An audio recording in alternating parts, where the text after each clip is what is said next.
Segala sesuatu yang berlebihan itu pasti tidak baik.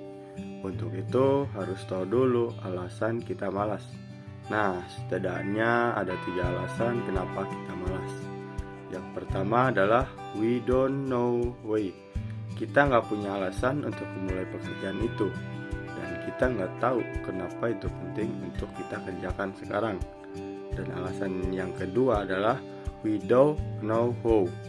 Kita nggak tahu bagaimana caranya memulai pekerjaan itu. Dan alasan yang ketiga adalah we don't know who we are. Kita nggak tahu nih, kita itu siapa. Kita nggak tahu starting kita itu dari mana. Berikut 5 tips dari saya bagaimana caranya melawan rasa malas dan rebahan. Tips yang pertama adalah berpikir logis. Nah, teman-teman, malas itu adalah rasa, dan rasa itu harus kita yang kontrol. Karena kalau bukan kita yang mengontrol rasa atau feeling, maka kita yang akan dikontrol oleh rasa. Dan ini berlaku untuk rasa apapun, baik itu rasa malas, rasa sakit, rasa kecewa, rasa senang, rasa suka, dan seterusnya. Karena malas adalah rasa, maka cara terbaik melawan rasa adalah dengan logika. Salah satu rumus berpikir logis adalah jika A maka B. Sebagai contoh, jika kita malas sekarang, maka wajar kalau tidak maksimal di kemudian. Dan jika kita menunda pekerjaan sekarang, maka wajar kalau selesainya belakangan. Hukum sebab akibat ini akan membuat kita lebih tahu dan sadar apa konsekuensi dari tindakan dan pilihan sikap kita.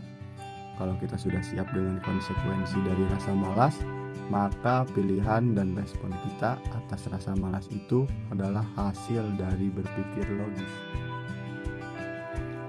Tips yang kedua adalah having a bigger goal on target.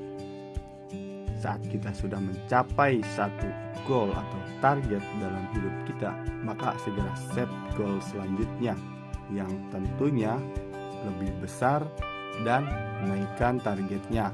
Jangan mau berdiam di tempat yang sama terlalu lama, karena itu tidak akan membuat kita tumbuh jauh lebih baik. If we are finished changing, then we are finished.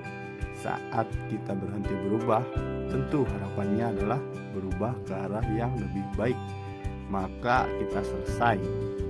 Saat kita berhenti bertumbuh, maka kita akan mati.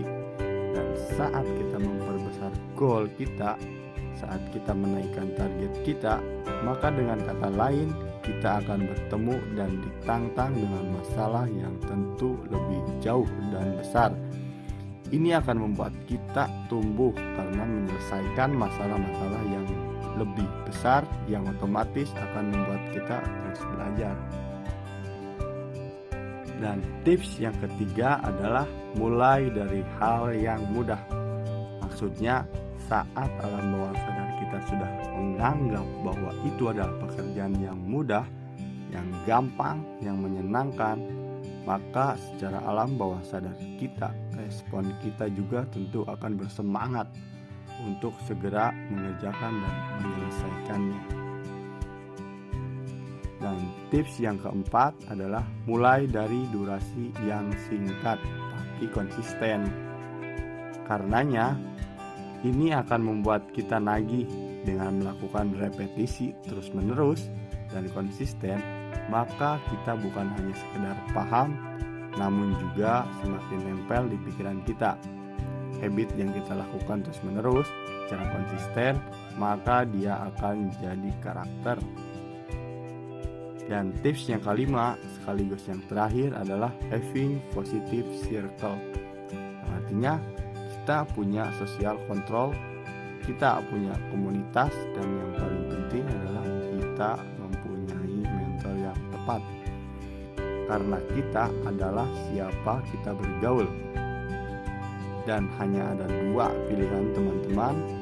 Pertama adalah kita yang mewarnai atau kita yang diwarnai.